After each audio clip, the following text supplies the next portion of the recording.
Espiritismo desvenda os grandes enigmas da vida. De onde venho? Para onde vou?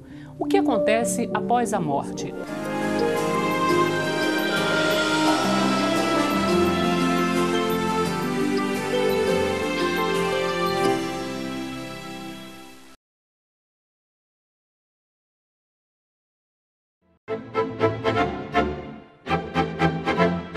Começa agora o programa Transição, a visão espírita para um novo tempo. Hoje, para nossa alegria, está conosco Raul Teixeira. Raul, bem-vindo ao Transição. Obrigado. Raul, hoje nós gostaríamos de fazer a você algumas perguntas que nos foram encaminhadas pelos nossos telespectadores. A primeira delas é o Espiritismo, Raul. Ele nos convida a termos uma fé raciocinada, a pensarmos naquilo que acontece, se realmente tem razão de ser. O que você tem a dizer sobre isso, Raul? É muito interessante porque há muitas criaturas e mesmo algumas escolas de pensamento que asseveram que é impossível falar-se numa fé raciocinada. Toda fé, para alguns, é uma fé mitológica, é uma fé mítica ou apenas sentimental, emocional. Mas nós estamos vendo, quando eu me referi à fé acadêmica, a fé que nós temos nos dados da ciência, por exemplo, que essa é uma fé que tem que ser raciocinada. Nós não podemos imaginar que o homem tenha ido à Lua se não raciocinarmos sobre isto. Não podemos falar de combustível nuclear se não raciocinarmos sobre isto. Não podemos falar em átomo, nas suas partes, nas micropartículas, se não raciocinarmos sobre isto. De modo que existe sim uma fé raciocinada. O que ocorre é que a essa fé acadêmica não a chamamos de fé, chamamos de conhecimento. Então, quando Allan Kardec nos fala de uma fé raciocinada, é uma fé via conhecimento. Daí a doutrina espírita nos propor que nós não creiamos nas coisas porque alguém nos tenha dito. Não creiamos nas coisas porque ouvimos falar, mas que tenhamos o hábito de estudar sobre as coisas, para que tenhamos possibilidade de avaliar essas coisas de maneira mais coerente. E sempre que nós avaliamos as coisas de forma mais coerente ou de forma coerente, certamente aquilo que sairá dessa avaliação, a nossa certeza, a nossa crença, a nossa fé, poderá ser chamada de uma fé raciocinada. Sempre que nós estivermos elaborando um pensamento lógico, um pensamento maduro, um pensamento com bases sem equívoco, inequívocas, certamente nós estaremos forjando uma fé raciocinada. Há possibilidades, então, de que a nossa fé raciocinada seja eminentemente útil à nossa existência. É muito curioso nós observarmos que desde o século XIX, quando Francis Bacon se referiu à fé, ele diz-nos que a pouca ciência, o pouco conhecimento que se tem das coisas, nos costuma levar à descrença, ao ateísmo, ao materialismo. E a fé exuberante, o conhecimento que se tenha das coisas de fato, o profundo conhecimento, nos leva a Deus, ao Criador do Universo, porque começamos a raciocinar e a buscar como explicaríamos todas essas ocorrências em torno de nós. Como é que funciona o nosso corpo, o nosso organismo?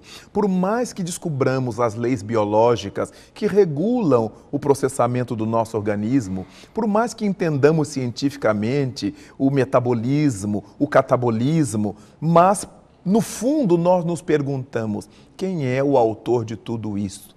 Jamais olharíamos um relógio, por exemplo, ou um computador e admitiríamos que essas máquinas tenham sido frutos da casualidade.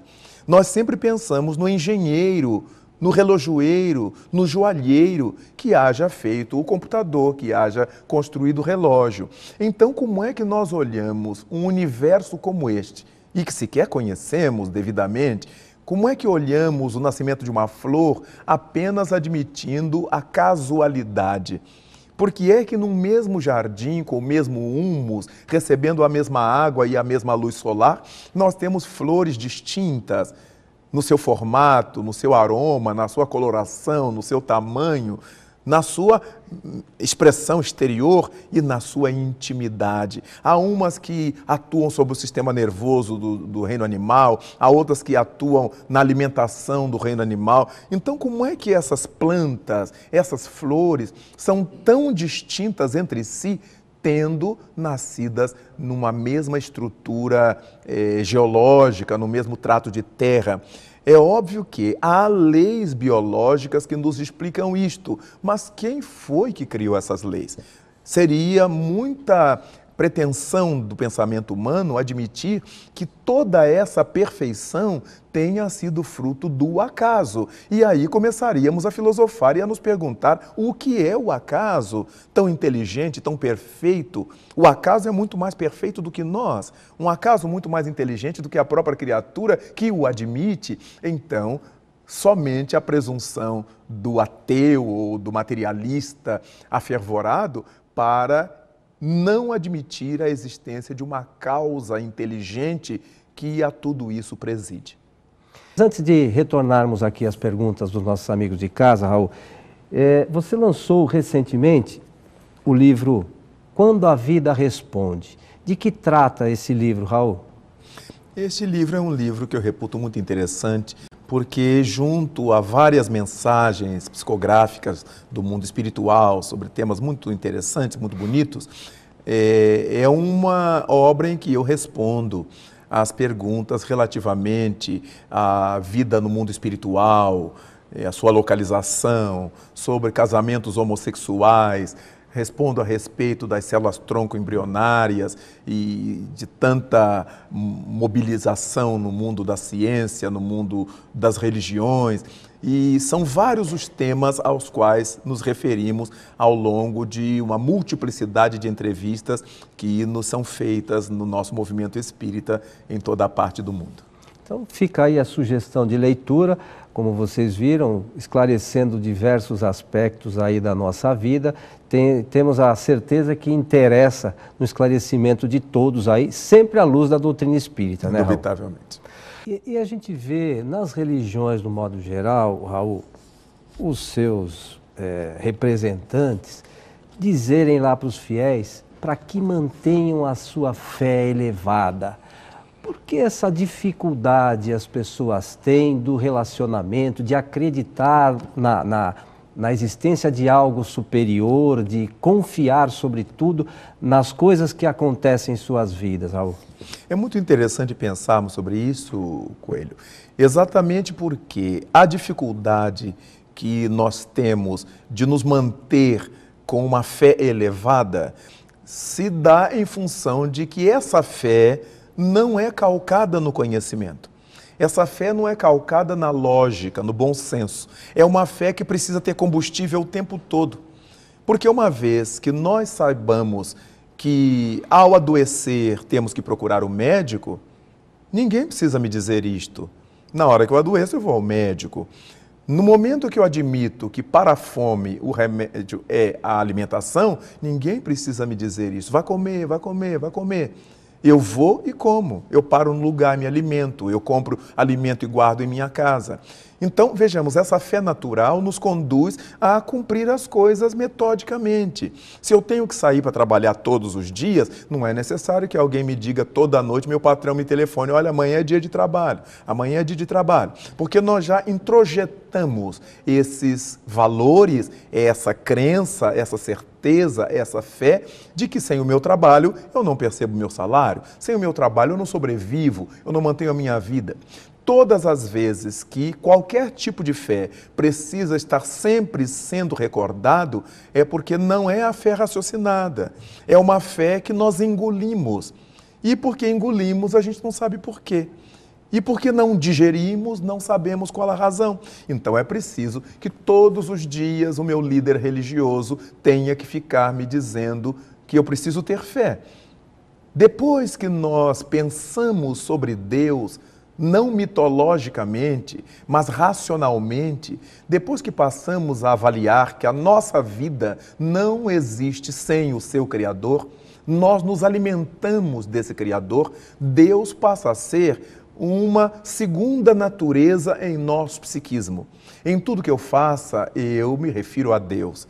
Quando não verbalizando, mas sentindo que sem Deus eu não existo. Deus é a causa da minha existência.